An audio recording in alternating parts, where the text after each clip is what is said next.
A very good morning, students. In such a bright morning, let's begin to learn science.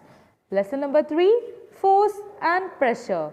Students, in our previous lecture, we had learned about pressure of solids and pressure of liquids.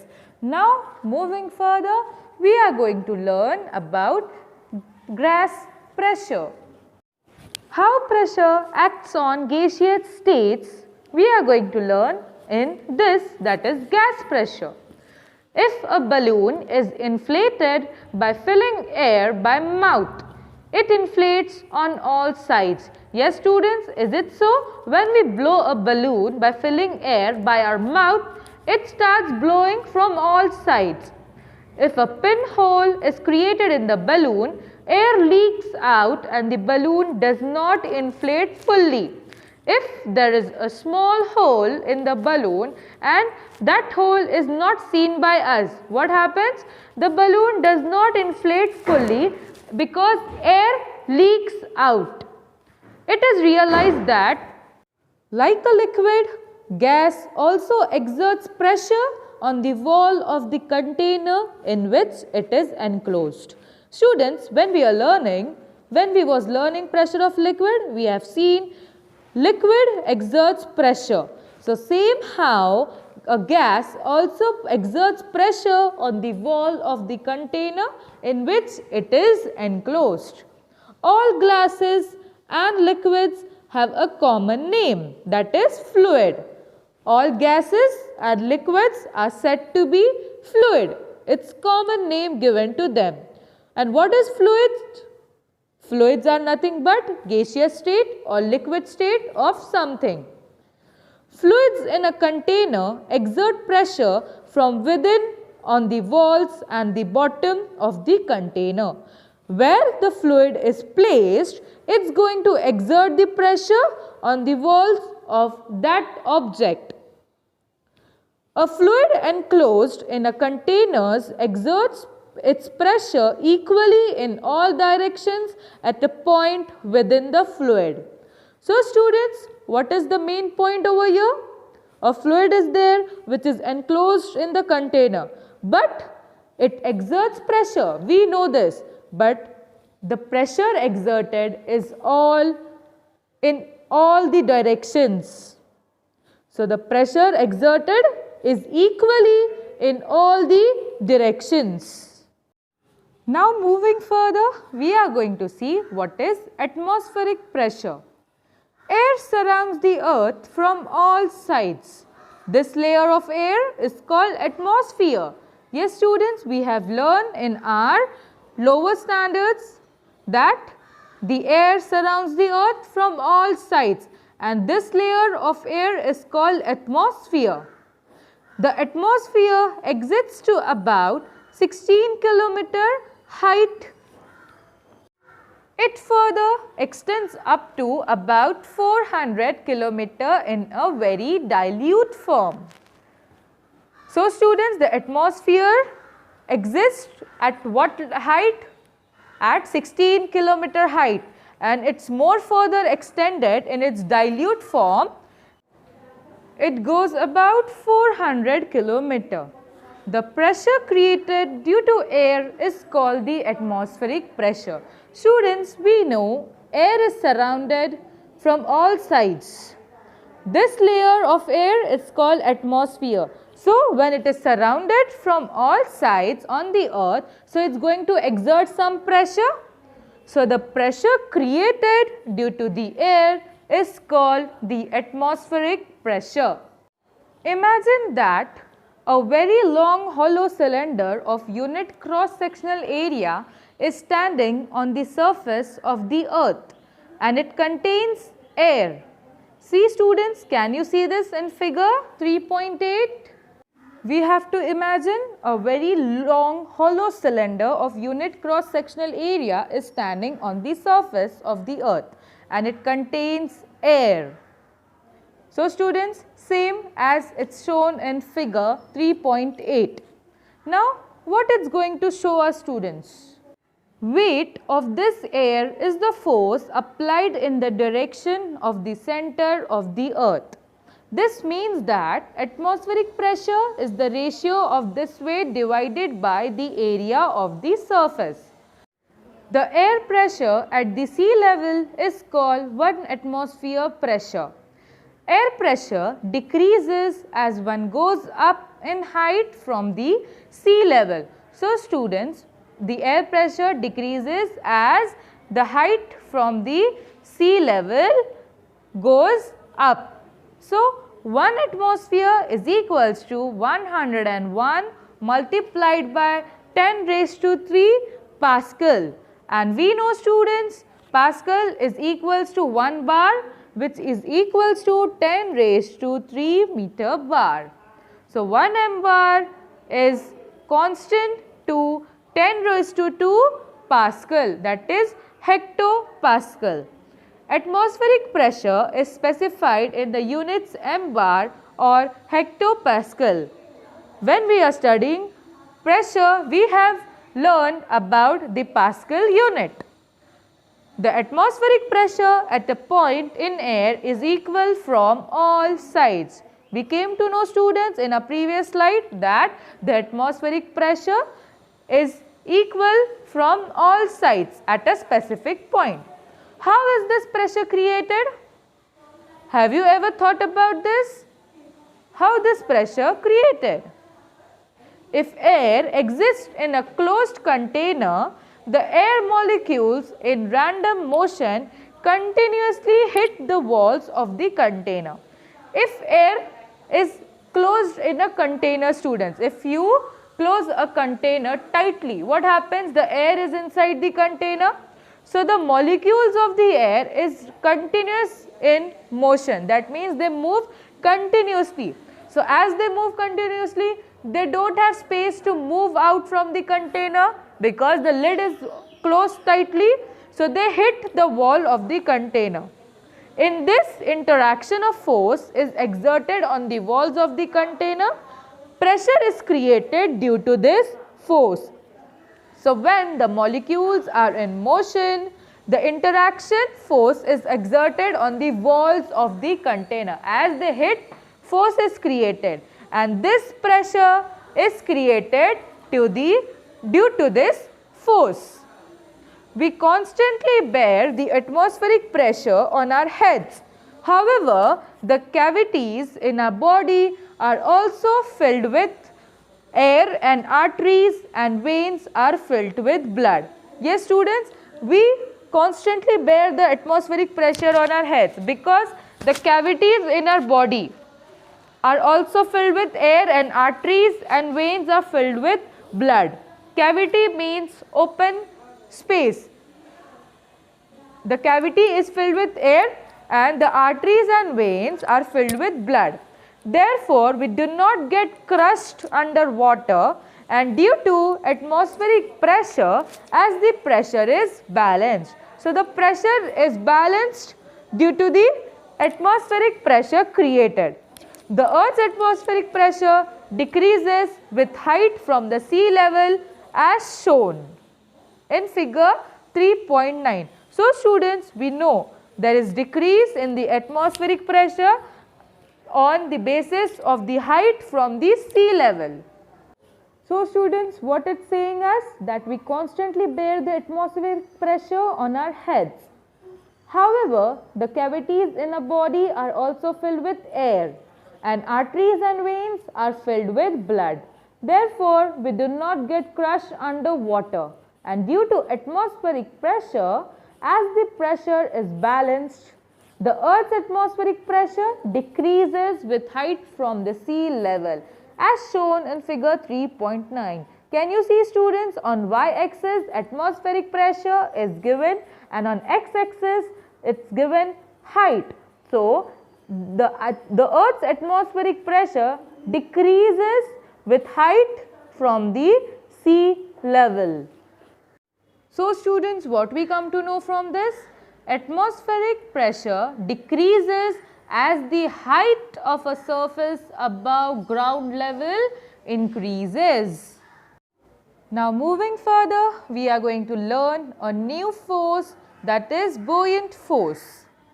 For learning this, there is an activity which will make us more clear about buoyant force.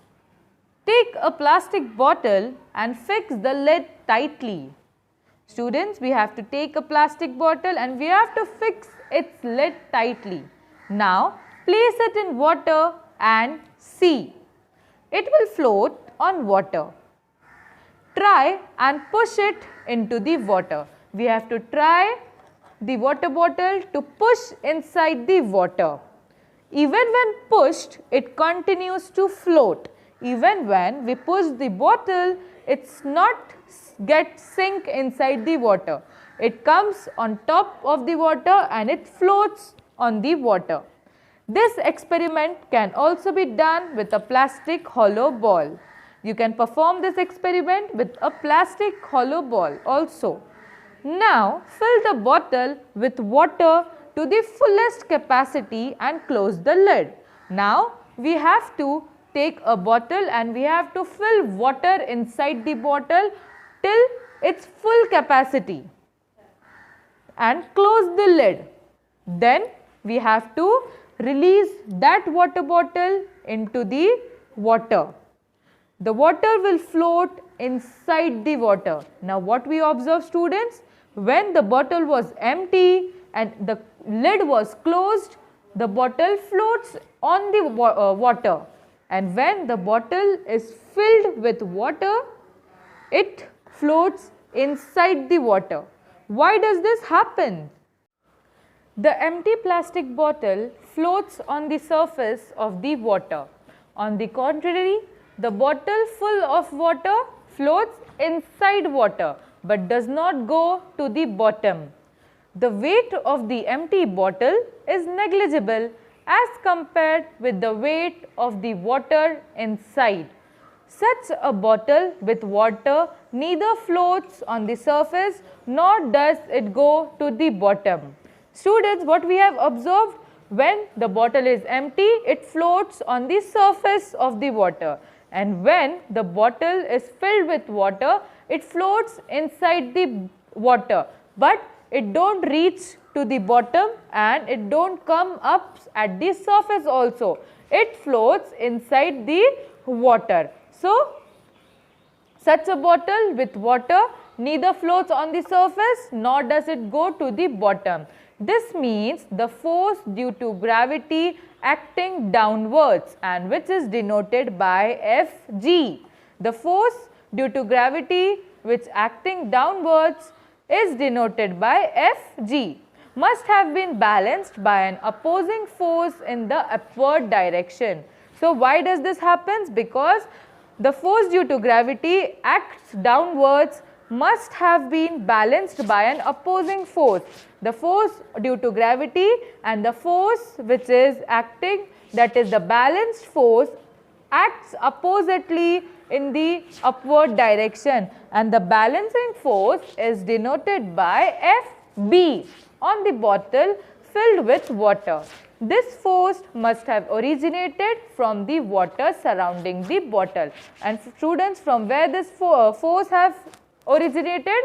It's from the water surrounding the bottle. The upward force acting on the object in water or other fluid or gas is called buoyant force and which is denoted by Fb. What is buoyant force, students? The upward force acting on the object in water or other fluid or gas is called buoyant force, which is denoted by Fb. So students, now moving further, there are some activity given to us which we have to try. Let's see what's the activity. Take piece of thin aluminium sheet and dip it in water in a bucket. What do you observe? When we take a piece of thin aluminium sheet and when we dip it in water of bucket, what we can observe, students? We can see it sinks in water. That means the aluminium sheet gets sink inside the water. Now, shape the same piece of aluminium into a small boat and place it on the surface of water. Now, when we take same aluminium sheet and we give it the shape of a boat and then we placed it on water, what happens? It doesn't sink inside the water, but it floats on the water. Why it happens, students? Why it is so? Because an iron nail sinks in water. But why does the massive steel ship float on it? When an object is dipped in a liquid, a buoyant force acts on it and hence it appears that the weight of the object is reduced. And what is buoyant force, students? We have seen in a previous slide. It was the upward force acting on the object in water or other fluid or gas is called buoyant force. So, buoyant force acts over here on the boat, so it doesn't sink inside the water, hence it floats on the surface of water. It becomes easier to swim in sea water than in fresh water. Why it's so, students? We can swim easily in sea water than in fresh water. This is because the density of sea water is higher than the density of fresh water due to salts dissolved in sea water. And why, students, the density of sea water is higher? Because it contains salt in it. In this book, you have seen that lemon sinks in a glass filled with water, but it floats when we stir in 2 spoons of salt in the water. In salty water, the buoyant force exceeds the gravitational force. What is understood from these examples? Yes, students, a lemon sinks in a glass filled with water, but it floats when we stir in 2 spoons of salt in the water. Why it happens? When salt is dissolved in water, the density of the water increases. The buoyant force is proportional to the density of the liquid.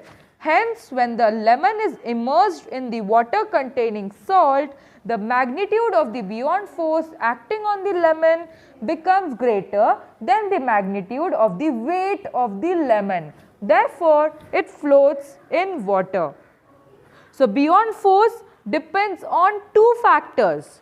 From this, we come to know that buoyant force depends on 2 factors. The first one, that is volume of the object. That is, the buoyant force is more if the volume of the dipping object is more. And second, density of liquid. More the density of liquid, more is the force of buoyancy. So, what we come to know, students? Buoyant force depends on 2 factors. The first one, volume of the object. The buoyant force is more if the volume of the dipping object is more.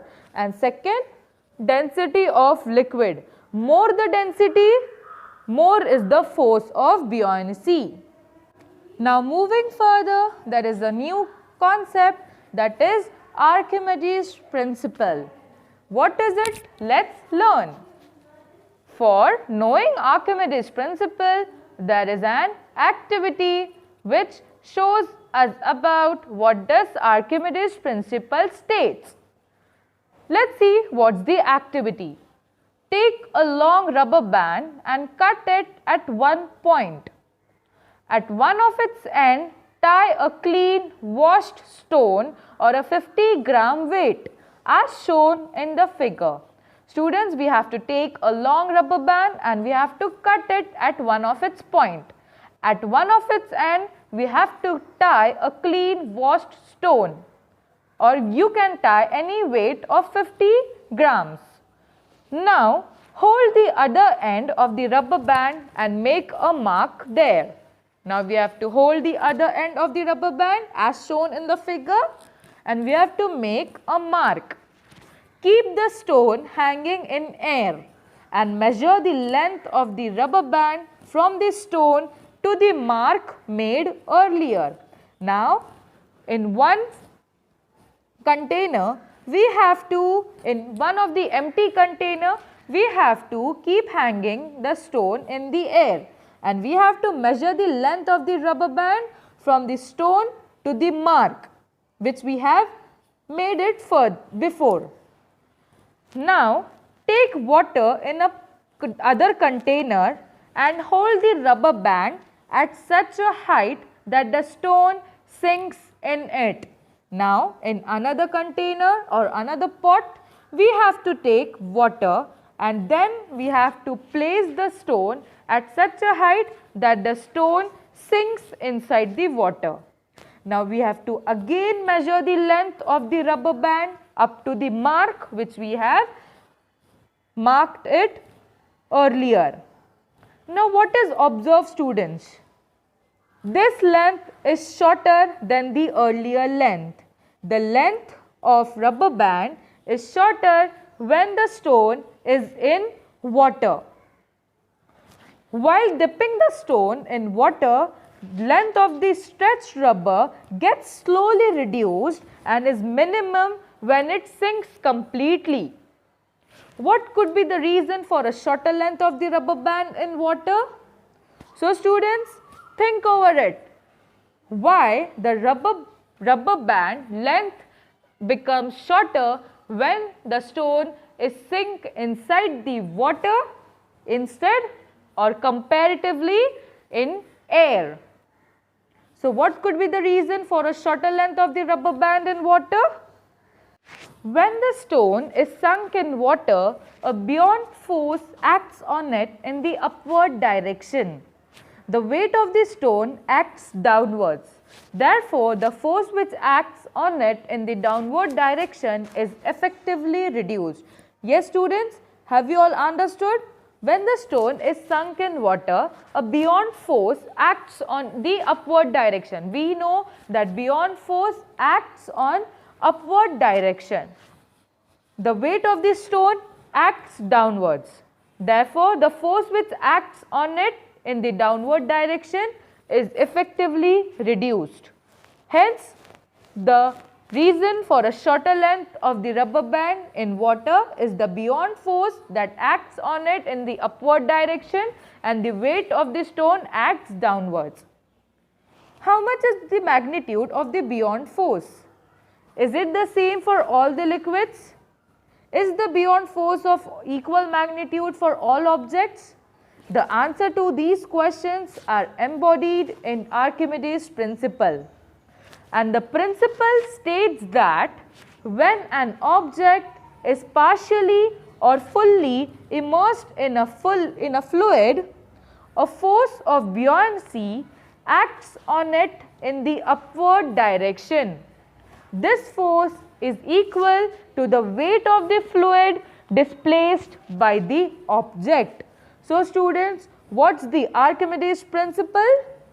When an object is partially or fully immersed in a fluid, when an object is completely or it's partially inside a liquid or inside a fluid, what happens? A force of buoyancy acts on the upward direction, and this force is equal to the weight of the fluid displaced by the object.